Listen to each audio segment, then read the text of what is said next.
Everyone. सो कैसे हैं सब लोग? Today our problem is path with maximum probability.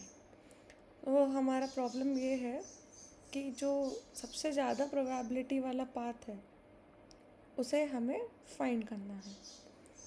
So you are given an undirected weighted graph of n nodes represented by an edge list where edges I equal to a comma b in an undirected edge containing nodes A and B with probability success of traversing that edge success prob I। तो इसका कहने का मतलब ये है कि हमारे पास edges हैं जो कि अनडायरेक्टेड है। अनडायरेक्टेड मतलब उनमें कोई एरोज नहीं है, they are not the directed ones. तो इसमें जैसे 0 से 1 तक एज है, तो ये नहीं दर्शाता कि हमें 0 से 1 तक ही जाना है। हम 0 से 1 तक भी जा सकते हैं और 1 से 0 तक भी। तो जब ये दोनों कंडीशन पॉसिबल होती हैं तो हम अनडायरेक्टेड एज यूज़ करते हैं। और इसके लिए हम ये बोल रहे हैं कि जो ये एज कनेक्टेड है उसकी सक्सेस प्रोबेबिलिटी है सक्सेस प्रॉब ऑफ आई। तो ये यहाँ से यहाँ तक कनेक्ट होने की सक्सेस प्रोबेबिलिटी है। 0 से 1 तक कनेक्ट होने की सक्सेस 0.5 है और 1 से 0 कनेक्ट होने की सक्सेस भी 0.5 है। तो अब देखते हैं क्या करना है। Given 2 nodes start and and. हमें 2 नोड दी हुई है जो कि है स्टार्ट और end. Find the path with maximum probability of success to go from start to end and return its success probability. तो हमें स्टार्ट से एंड तक की मैक्सिमम प्रोबेबिलिटी निकालनी है। जो भी सक्सेस प्रोबेबिलिटी यहाँ दी हुई है वो हमें मैक्सिमम निकालनी, जो मैक्सिमम हो सकती है इसमें। और अगर कोई पाथ नहीं है स्टार्ट से एंड तक, कोई पाथ ही एग्जिस्ट नहीं करता, तो हमें ज़ीरो रिटर्न करना है। हमारा आंसर एक्सेप्ट हो जाएगा अगर करेक्ट आंसर से वो ज़्यादा से ज़्यादा 1e-5 से वेरी करता है। तो ठीक है, देखते हैं कैसे करना है। यहाँ 1e-5 पे इसलिए दिया हुआ है क्योंकि हम प्रोबेबिलिटीज़ को डील करेंगे। So some error quantity, not to worry. तो यहाँ पे n=3 दिया है, एजेस दी हुई है, सक्सेस प्रोबेबिलिटी दी हुई है, बढ़िया। स्टार्ट =0, एंड =2 दिया है। तो हमारा स्टार्ट है, मतलब शुरू की जो नोड है वो 0 है और हमें कहाँ तक जाना है, हमें 2 तक जाना है। सो हमें 0 से स्टार्ट करना है, 2 तक जाना है और हमें मैक्सिमम प्रोबेबिलिटी चाहिए। तो आप लोग एक बात समझो, जब हम किसी भी नोड से किसी नोड तक जाते हैं तो वो कनेक्टेड होनी चाहिए। अब ये 2 कनेक्टेड हैं इस एज से, तो मैं 0 से 2 कैसे जा सकती हूँ? एक तो मेरे पास ये तरीका हो गया कि भाई मैं यहाँ से सीधे सीधे चली जाऊँ, ये एक बात हो गया। या ये तरीका हो गया कि मैं पहले जाती हूँ 0 से 1 तक, फिर मैं जाऊँगी 1 से 2 तक। तो ये 2 पाथ हमारे पॉसिबल हैं। तो ये 2 पाथ पॉसिबल है। एक हो गया 0 से 2 और दूसरा हो गया 0 से 1, फिर हम जाएंगे 1 से 2। ठीक है, तो अब प्रोबेबिलिटी देखते हैं। प्रोबेबिलिटी 0 से 2 की क्या है? 0.2। और प्रोबेबिलिटी यहाँ पर है 0.5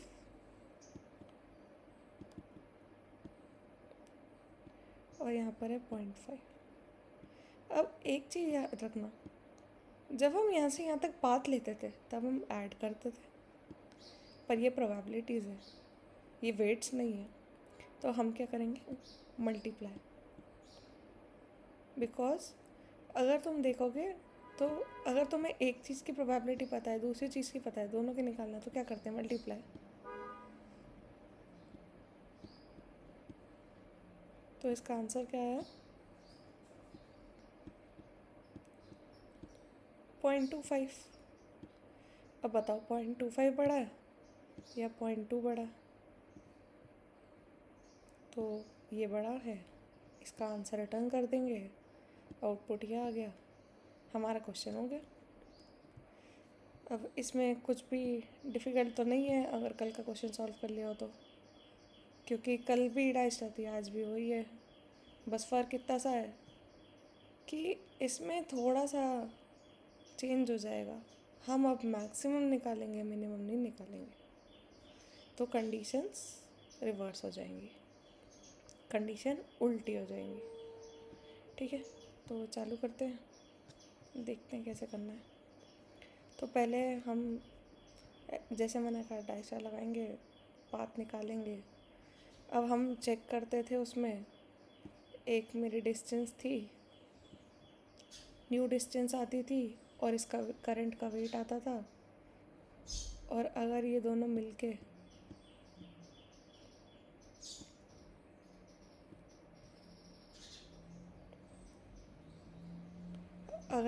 मिलके मेरे जो डिस्टेंस प्रेजेंट रहती थी उससे,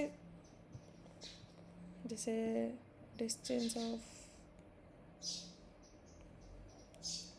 डिस्टेंस किसी की भी, ठीक है, जैसे डिस्टेंस ऑफ कोई से भी नोड जो भी हम अभी कंसिडर कर रहे हैं, तो डिस्टेंस ऑफ एन अगर ये थी, और उसके बाद ये जो हमारी थी वो वेट से, वेट और जो डिस्टेंस स्टोर्ड थी उससे, दोनों से क्या थी, अगर ये बड़ी थी, अगर ये बड़ी थी तो हम क्या कर रहे थे, इसको अपडेट कर देंगे, क्योंकि हम तो उस वक्त मिनिमम ढूंढ रहे थे। तो हमें क्या करना था, distance of n equal to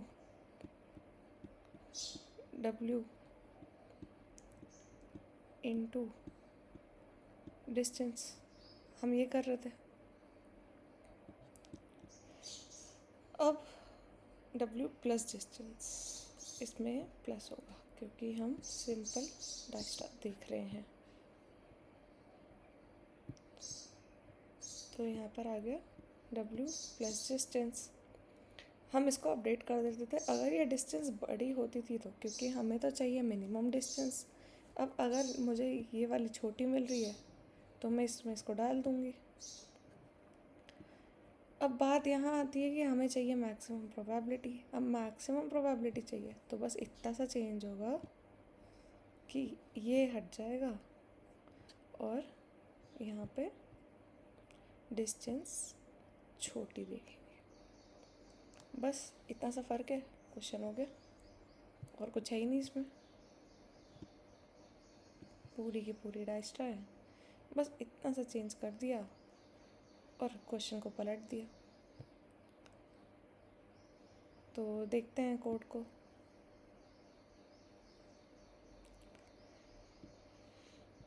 हमने पहले तो ग्राफ बनाया। अब यहाँ पे जो हमारी एजेस होती थी उनके वेट्स हम डालते थे, उसकी जगह सक्सेस प्रोबेबिलिटी डाल देंगे। तो दोनों की सक्सेस प्रोबेबिलिटी डाल दी। फिर हमने क्यू बनाया। अब हमें क्या चाहिए, मैक्सिमम नंबर, तो यहाँ बनेगा मैक्स हीप। और उसके बाद हमने क्या किया, मैक्सिमम प्रोबेबिलिटी का एक एरे बनाया। बढ़िया। ये मैक्सिमम प्रोबेबिलिटी कुछ नहीं है, ये बस एक वो है जो हम डिस्टेंस के लिए रख रहे थे वेक्टर। तो नाम डिस्टेंस दे लो, फ़र्क नहीं पड़ता। ये मैक्सिमम प्रोबेबिलिटी वही डिस्टेंस है। यहाँ देखो, अब मैक्सिमम प्रोबेबिलिटी स्टार्ट नोड की क्या होगी, 1। अब यहाँ पे प्रोबेबिलिटी 0 तो नहीं होगी, हम लिखते थे distance of source is initially 0, but यहाँ पे क्या होगा, यहाँ पे मैक्सिमम प्रोबेबिलिटी क्या होगी, 1। क्योंकि मेरी अगर स्टार्ट नोड है, अगर मेरी एक नोड है स्टार्ट नोड विच इज़ 0 और मुझे 0 से 0 जाना है, तो इसकी प्रोबेबिलिटी क्या है, 1 है ना, वो तो हमेशा पहुँचेगा। सेल्फ लूप बन जाएगा, तो इसलिए यहाँ 1। फिर हम क्यू में डालेंगे प्रोबेबिलिटी और जो नोड है वो, तो ये सेम डाल दिया 1 और स्टार्ट नोड।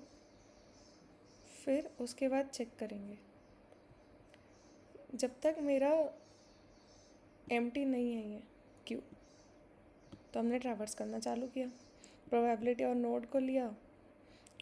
तो ये क्या है, पी क्यू डॉट टॉप, मतलब सबसे पहला एलिमेंट उठा लिया। तो सबसे पहला एलिमेंट तो मेरा ये वाले एग्जांपल से देखे तो 0 था और उसकी प्रोबेबिलिटी थी 1, तो ये उठा लिया। अगर मेरा स्टार्ट नोड और एंड नोड, मतलब जो मैं नोड ट्रैवर्स कर रही हूँ, और एंड नोड इक्वल आ जाता है, तो क्या करें, ख़त्म हो गया। मुझे मेरा अगर नोड एंड नोड के इक्वल मिल गया तो बात तो वहीं ख़त्म हो गई, मैं रिटर्न कर दूँगी प्रोबेबिलिटी, मुझे उसके आगे क्यों देखना है, ठीक है। फिर अगर मेरी प्रोबेबिलिटी, जो प्रोबेबिलिटी स्टोर्ड है इसमें डिस्टेंस में, उससे कम है, तो मुझे क्या करना है, कंटिन्यू, क्योंकि मुझे उस पर ध्यान ही नहीं देना। जब ये पहले से ही कम है, जैसे मैंने अभी बताया था, सपोज़ करो मेरी मैक्सिमम प्रोबेबिलिटी ऑफ नोड जो स्टोर्ड है वो 0.5 है, वो बोल रहा है भाई 0 से 2 जाने में तुम्हें 0.5 लगेगी, पर ये बोल रहा है कि मेरे पास तो 0.2 है। अगर इसके पास 0.2 है तो फिर मतलब ही नहीं है, 0.2 तो इससे कम है, मुझे तो मैक्सिमम प्रोबेबिलिटी चाहिए, तो मैं इसको स्किप कर सकती हूँ, तो मैंने यहाँ स्किप कर दिया। अब हम इसके बाद क्या करेंगे, हमने ये तो डील कर लिया, अब जाएंगे अगले लूप में। तो हमने देखा नेबर और एज प्रोबेबिलिटी। अब हम निकालेंगे नई प्रोबेबिलिटी, क्या है वो हमारी हो जाएगी प्रोबेबिलिटी इनटू एज प्रोबेबिलिटी, मतलब जो करंट एज है हमारी उसकी प्रोबेबिलिटी और जो पुरानी प्रोबेबिलिटी थी वो, दोनों को मल्टीप्लाई कर दिया, जैसे हमने यहाँ किया था 0.5 इंटू 0.5, वही खेल है।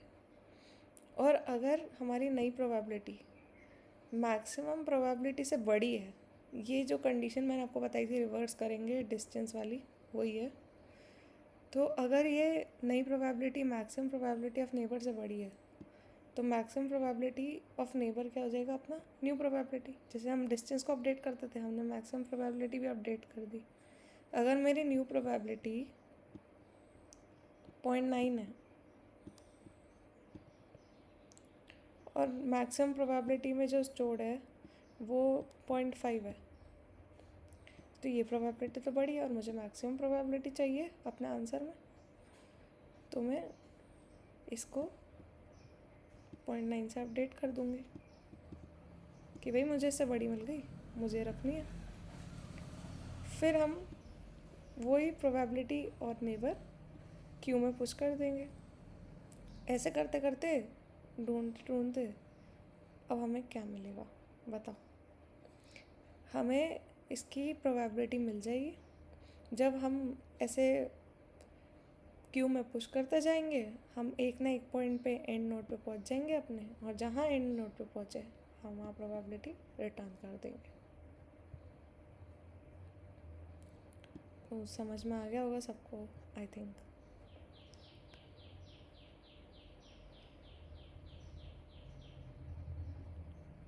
ठीक है, तो देख लेते हैं रन करके।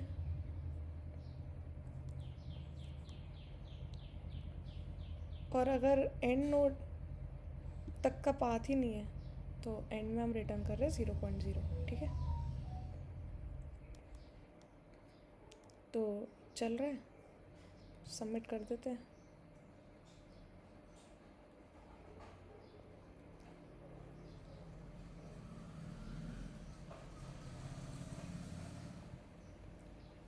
तो समझ आ गया होगा, ठीक है। कोई भी डाउट हो तो कमेंट में लिख देना। और इजी क्वेश्चन था, बस हमने क्या किया है अभी, डायस्ट्रा को इतना सा चेंज किया कि यहाँ और यहाँ मेरा साइन चेंज हो गया और प्लस की जगह मल्टीप्लाई हो गया, बस इतना। So hope you all enjoyed this video. Thanks for watching.